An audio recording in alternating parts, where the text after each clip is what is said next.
I like the Rams plus 4.5, Will. Or the Rams minus 4.5. I'm sorry, minus 4.5. It'd be nice to have them plus 4.5, right? Yeah, if you somehow find Rams plus 4.5, go take that.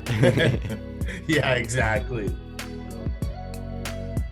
Welcome back to the Substantiate Podcast. I am William Glasser, and this week I have a special guest. I have Brady on, and he'll tell you a bit more about himself. But today we are going to be going over the Super Bowl. We're going to be previewing it, looking at a bunch of different prop bets that you can go play over on statementgames.com. You may remember, if you've been listening to the podcast for long enough, last year, before the Super Bowl, I had this guy, Mark Salino, on, and he created this website, Statement Games, statementgames.com, where basically there's a bunch of different prop bets that you can choose, right? A bunch of over-unders on individual player stats. You'll hear us talk about a bunch of them. And then you get to rank them in terms of how confident you are in each pick. So you start with a 10-point pick, where if you get it right, you earn 10 points. Then if you get your 9-point pick right, you get an additional 9 points, and so on and so forth. So then at the end of the game, whoever in your tournament, which is typically 8 to 12 people, whoever has the most points then wins that tournament, and you earn Statement Games coins, which can eventually be exchanged for gift cards once you have enough of them. I have been playing Statement Games now for a year, since last Super Bowl, and I am currently at the point where I can cash out for over $15. So you can go and play Statement Games. There's a link down in the show notes. And so that's what we're going to use today to walk us through this preview of the Super Bowl. And the biggest other thing here to talk about is Tyler Higbee and CJ Uzomah. They are the tight ends, respectively, for the Rams and Bengals. Both of them sprained their MCLs in the NFC and AFC championship games, and so both of them are technically questionable. So Bolt and we talk about this a little bit later, so I'm just going to update you here about it. Tyler Higbee, he did not practice the week after the championship game. I'm recording this intro on Sunday night, so he did not practice last week. If there was a game on Sunday, this past Sunday, when the Pro Bowl was, he would be listed as doubtful. So, he'll probably still be questionable for the Super Bowl. So if you go and look at those lines on statementgames.com, just look it up before you do, Tyler Higbee status. And then for CJ Uzomah, basically, he also didn't practice, but would have been listed as questionable for a game if it was on Sunday. So this one, it sounds like CJ Uzomah's a little more likely to play, but either way, just make sure you're looking at both of them if you do decide to go in that direction with your picks. And lastly, just to note, the Rams' backup, he also had 5 receptions, Blanton. So, Kendall Blanton. So, just keep that in mind also, that they did use him still. But those two, Higbee and Blanton, are the Rams' only tight ends. So, again, just keep that all in mind when you're making your picks. And yeah, that's about it for this intro. Again, this is a bit of a shorter episode here.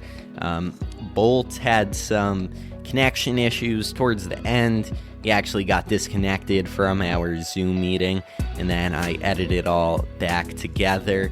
And Yeah, so overall, I think it's a fun episode that can help you make your picks. So that way, when you're at your Super Bowl party this weekend, that you can be knowledgeable about what you're talking about and hopefully win some tournaments over on statementgames.com or wherever you choose to play. And as always, go to Instagram and Twitter at SubstantiatePod. If you just click the follow button, then you will check out all of my content that I post over on those platforms. I'm going to be getting up an Instagram reel of some kind, giving my overall takes for the Super Bowl.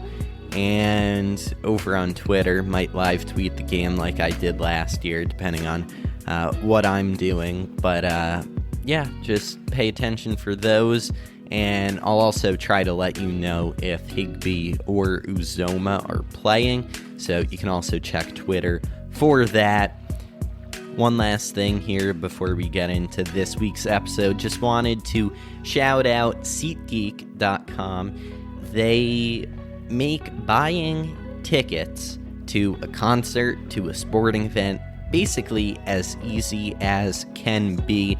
Basically, the way it works, you go over to SeatGeek.com or download the app on your phone, and you search for the event you're trying to go to. You're searching for that concert or that sports game coming up. Maybe you're trying to go to an NBA or NHL game, or hopefully baseball season might even come up soon if they ever can agree to a CBA.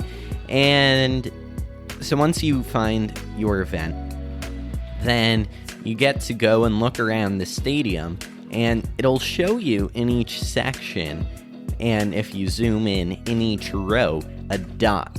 And this dot is going to tell you how good of a deal you are going to get. So if you get a big green dot, that means this is a great deal, right? This seat has great value for that price. And if you're getting a red dot, it means you are not getting a good deal. It means that they are overcharging you a lot, and you might want to find a different ticket. And then there's also yellow in between.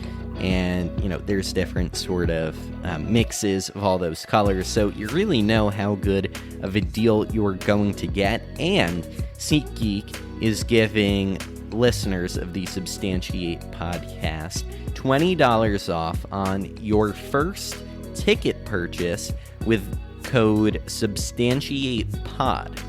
So you can also click the link in the show notes, download the app, and just remember code SubstantiatePod. Save yourself $20 off your first SeatGeek order, which is going to be for the tickets to that concert or sporting event of your choice. Today I'm joined by Bolt Brady. How are you today, Bolt? Doing great, Will. Thank you, buddy. So before we begin, do you want to take a quick minute to tell the listeners who you are, what your background is, and why they should listen to your football picks today? Well, my football picks today. So I grew up playing football and played in college, and then had an opportunity after college to work out with several of the San Francisco 49ers. People are probably familiar with Jerry Rice. I worked out with him for 2 years. So when it comes to football, I'd like to think that I'm pretty well versed, but I'm also a handicapper at the same time. And so those two are two separate things, because just because you played football doesn't mean that you're a good handicapper. And just because you're a handicapper doesn't mean you know about football. So it's kind of a combination of two that I think that I probably have a little bit better grasp on than most people. Nice. Makes sense. Today, we're getting into the statements or prop bets over on statementgames.com. And so these are just a bunch of different prop bets here. I've got them on the side of my screen, ranging from over-unders for player stats to what will the first score of the game be. So let's start there with something like, is the first score of the game going to be a touchdown or a field goal? How do you start looking at that? Do some of them have just where you pick yes or no? Yes, they're entirely yes or no. So, just from a gambling perspective, the reason why I was asking for the yes nos is Yeah. because those are the best ones that you want to bet because well, first of all, there's thousands. I don't know if you know that there's thousands of different props for the Super Bowl, which is pretty neat, all the way to how long is the singer going to sing to start the Super Bowl to what color is the Gatorade they're going to pour on the coach, the winning coach. You can bet on purple or red or whatever Gatorade color you're going to think. So they have all these variety, and really they're more advantageous for the casinos, except the yes and no's. Those are the best ones. Is Jamar Chase going to get over 89 receiving yards? Yes or no? And so those are going to be, literally your best bet to look at those ones first. I guess it sounds in this case that they're all yes or no. Mm-hmm. I would probably start with, a touchdown or a field goal. That kind of seems tough. I would rather focus more on, what do I think is going to happen in the game? Is there going to be a lot of scoring? If I think there's going to be a lot of scoring and I think that the Rams are going to be successful, well, then let's start looking at the individual players' stats, Cooper Kupp yardage, Cooper Kupp's receptions, and I'd kind of start there. So I think as an individual, what do you think is going to happen in the game, and then take it from there. All right, so let's go based off of that, starting it off with Matthew Stafford. Here's an interesting one. Matthew Stafford, longest pass over under 39 and a half yards. Well, I could give a prediction on that, over or under. I would probably say over, just because I think what the Rams try to do is they try to open it up with the pass, and they'll start it off with some runs and some play action, and then they'll try to get Cooper Kupp or OBJ behind the defense. So I would say over on that, on 39 yards. Going back to what I think the theme of the game will be, though, I actually do think that, the over-under is what the Las Vegas casinos have put what they think the total of the score is going to be. And with the two scores combined of the two teams, so the Bengals and the Rams, what are their combined scores? And right now it's 48.5. Does it have that on there, Will? Yep, 48.5. Okay. So I think that's a good one. I personally think it's going to go under. So I like 48.5. I like the under. I just think a lot of times in Super Bowls, do they have the first half under by chance? No. Okay. So the first half under historically is really, really good. And you can picture why. For these guys, a lot of them, it's their first time. Obviously, like Joe Burrow and most of the Bengals, it's their first time. And so coaches understand that, and they kind of ease the team into the game. And therefore, there's a lot of runs, and there's usually a lot of punts in the beginning. And so the under is good in the first half, but I think it's good for the whole game as well. So what someone that might be a little more skeptic, you could say, about the odds would say is, well, the over-under, if under in the first half of the Super Bowl is a trend over several years, then how come the over-under lines haven't adjusted to be lower for the first half? And what would your response to that question be? Well, Will, I'll start it off by saying that's an excellent question. And you would assume that they do that, but they know that every Super Bowl for the spectators is different. And year after year, game after game, when people are watching, especially the Super Bowl, and this gets a lot of people that don't typically watch football are at Super Bowl parties and they're watching. And the majority of those people bet the over no matter what, because most people want to see points. They don't want to see defense.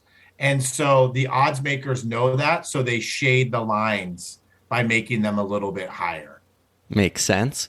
So continuing on with Matt Stafford there, and I agree with the over 39 and a half yards. I feel like Cooper Kupp, you just look up at any point in time and he's open downfield. So then let's go with one more Matt Stafford line here. over under 24 and a half completions. I would have to. Here's what I would do with that, Will. I would look to see what he averages normally throughout the year. Again, I think it'll start off a little bit slower. So let's say it was attempts, you said, right? Let's say completions. Oh, completions. Okay. So I would look at what his average completions are for the season. And I would expect that to be a little bit lower for the Super Bowl for the reasons that I mentioned is I think generally they start off with a lot of runs in the beginning.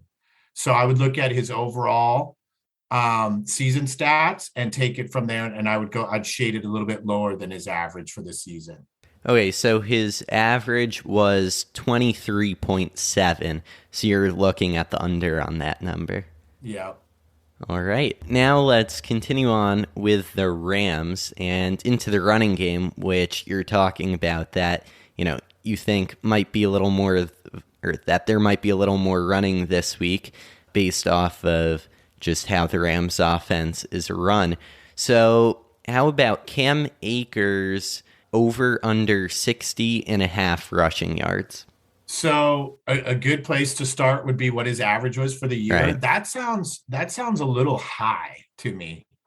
Well, and he was hurt for basically the whole year. So that's another tough one to look at the trends. Right. Yeah, that's true. He does look like he recovered well from his injury, but I would say that sounds a tad high, but because I do think there'd be, a lot of running, especially in the beginning, I would lean with that going over. Lean meaning, that's just a term that's used in the handicap world is like, if I had to put, a yes or a no on it, I'd lean to the over, and then I would just do a little bit more research to that for that one. Right. But in this case, it's not something that you're jumping at to put as your 10-point pick. Correct. All right. So Cam Akers, against San Francisco, he had 48 yards. Against Tampa Bay, he had 48 yards. Against Arizona, he had 55. And back in week 18, he had 3 yards, but only 5 attempts, and he was just coming back from injury. So 55, 48, and 48. The initial thing to say there is, wow, he hasn't reached that all season. Why is he going to do it here? But the casinos, obviously, you can tell that they're probably coming from the same place that I am, and they think that there'll be more running. And so that's why they have that number higher than what he's been averaging.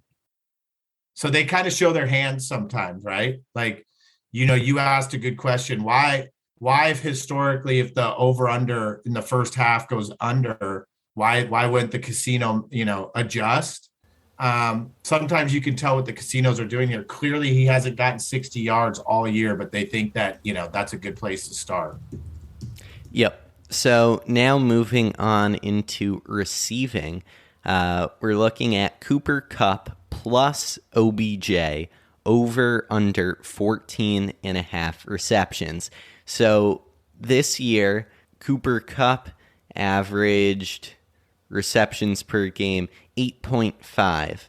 And Odell Beckham Jr., though, he's a bit trickier because obviously he hasn't been with them as long, or with the Rams for as long of a time, and, has only started to reach his potential lately. So last week against the Niners, he had 9 receptions. Before that, 6. Before that, 4, 2, and 5. Right. So only with Cooper's average at 8.5, the one time OBJ had 6, and there you're at the 14.5. So I was about to say, Will, that most people are familiar with Cooper Kupp, even if they just watch a little bit of football, because he led the NFL in receptions, touchdowns, and receiving yardage.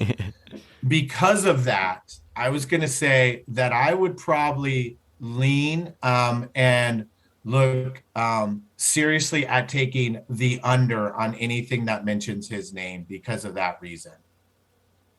All right, so continuing on with Cooper Kupp then, over under 103 and a half receiving yards, where this year he averaged 114 and a half yards per game.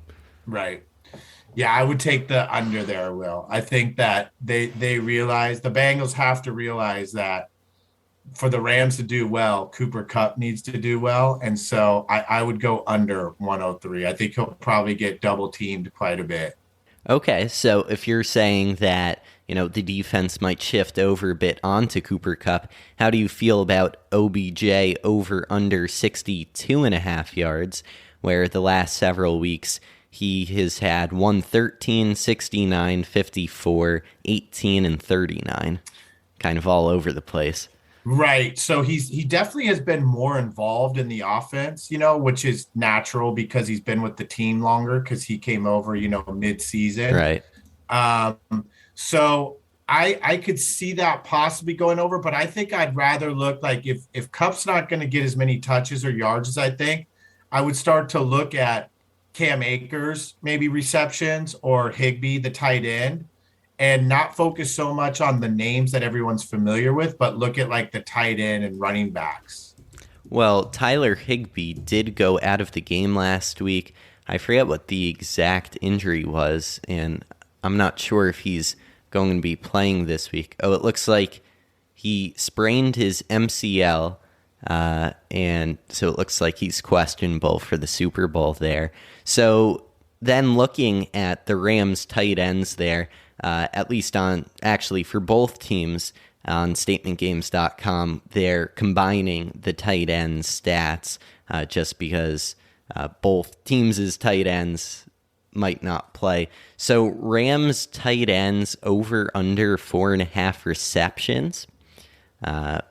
Obviously, you might want to, by the time this episode is released on the 9th, it'll probably be a bit more clear whether Higbee's going to play or not. But how do you feel about combined receptions? So it's all the tight ends on the Rams? And they only carry 2, and I forget what the backup's name was, but he did score a touchdown, I'm pretty sure, last week. What is Cam Akers receptions look like?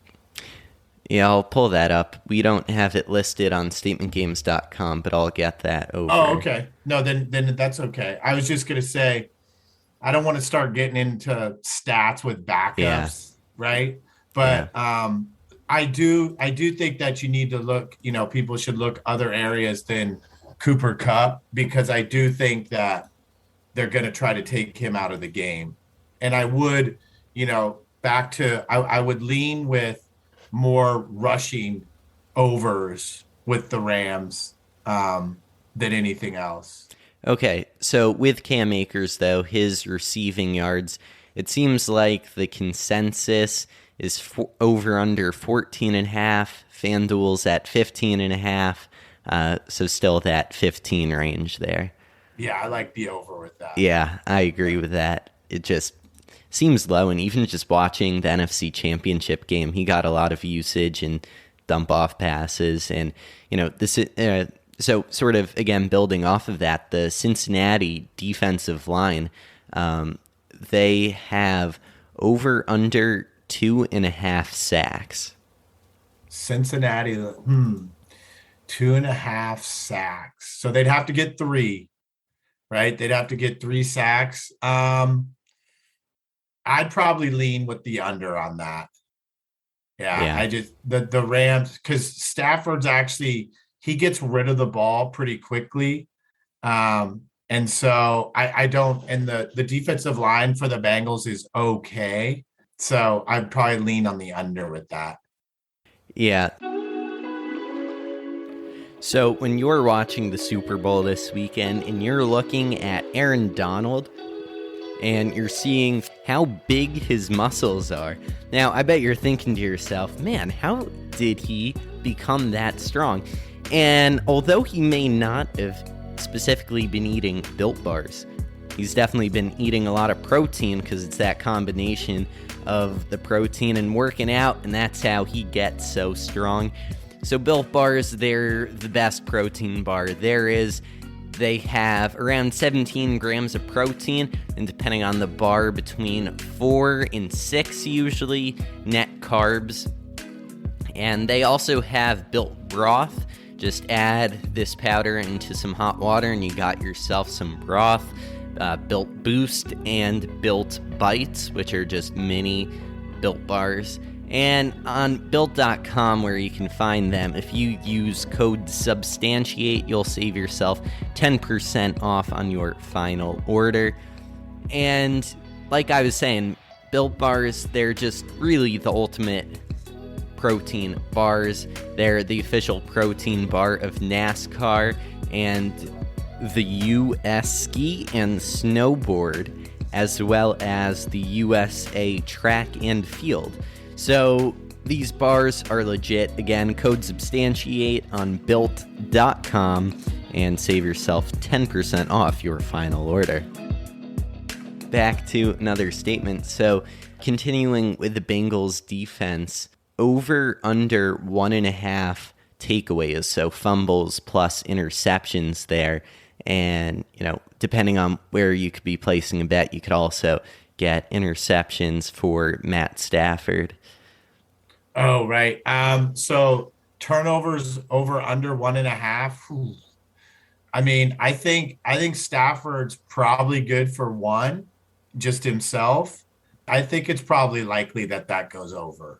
Yeah, and I mean, if you look back to the Tampa Bay game last week against the Niners, there was a bit of some sloppy, care towards the football. A couple fumbles uncharacteristically from, I believe, one from Cooper Kupp, and Cam Akers he did fumble one against Tampa Bay. I think they had 4 against Tampa Bay, 4 turnovers. Yeah, so not great.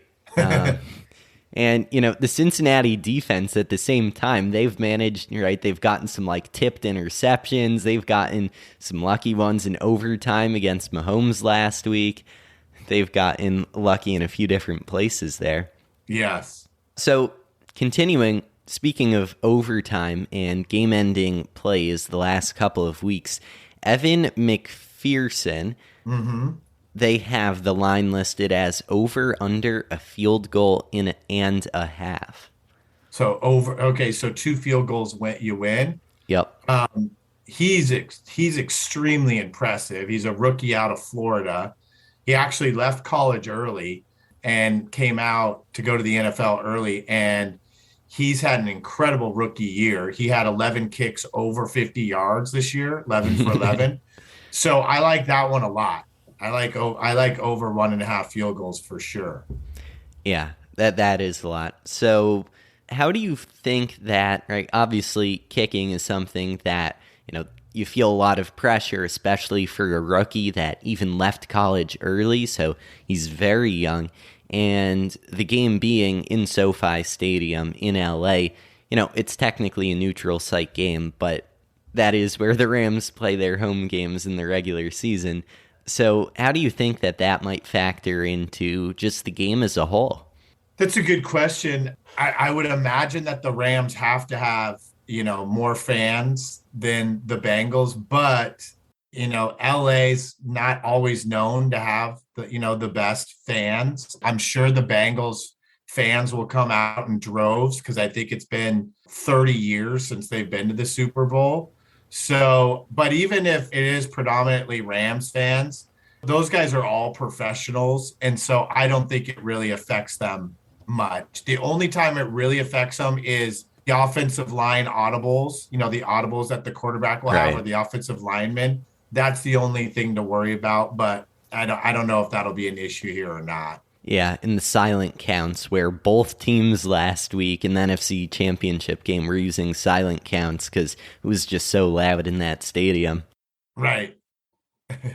So now sort of flipping to the other side of the ball, looking at the Cincy offense and Rams defense. I guess let's pick up where we left off with kicking. Matt Gay has the same line, over under a field goal and a half, and I know I had him on 2 of my fantasy football teams this year.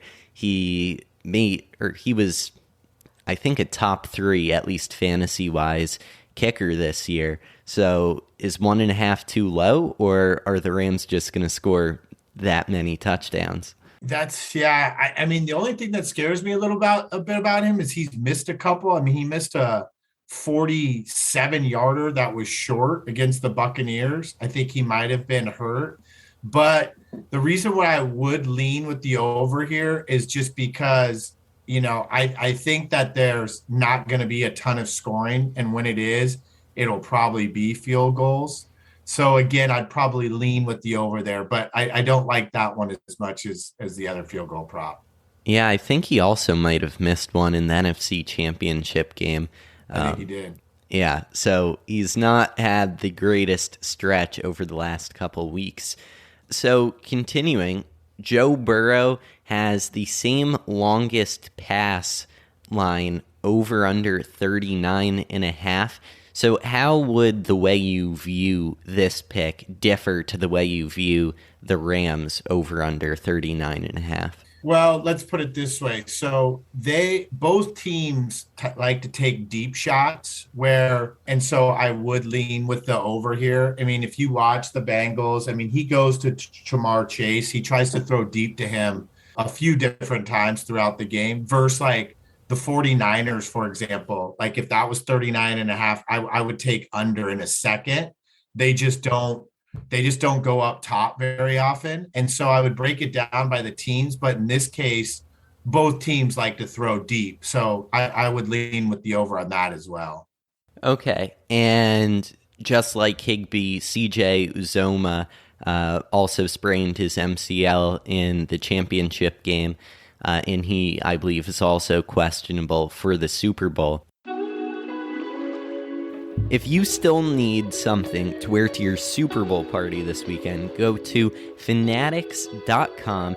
They have merch for every NFL team, every NBA, MLB, and NHL team, as well as a bunch of college teams, and you might even find some other merch over there on fanatics.com, and you can find the link to fanatics.com down in the show notes. So don't be that guy again this year that shows up wearing that same old sweater. This time, go to fanatics.com to get some merch, a t-shirt, might even splurge on a jersey for maybe you're really liking Cooper Kupp or Joe Burrow. Now's a better time than any to go buy a jersey. And if you order quickly enough, you may even be able to get it before your party on Sunday night. So again, fanatics.com, get all of the merch over there and get ready for the Super Bowl. So for our last area here today, we're going to look at the Cincinnati wide receivers. And so just like Cooper Kupp plus OBJ, we're looking here at Jamar Chase plus T. Higgins over 11.5 receptions. So I probably lean with the over there. I think that in order for the the Bengals to move the ball at all, they're going to need to pass the ball. Jamar Chase is kind of like Cooper Kupp, where I'd like to lean on, taking the under on anything they just try to force feed him. And a lot of times it works. So they've gone this far trying to force feed him. So I don't know why they'd stop. All right.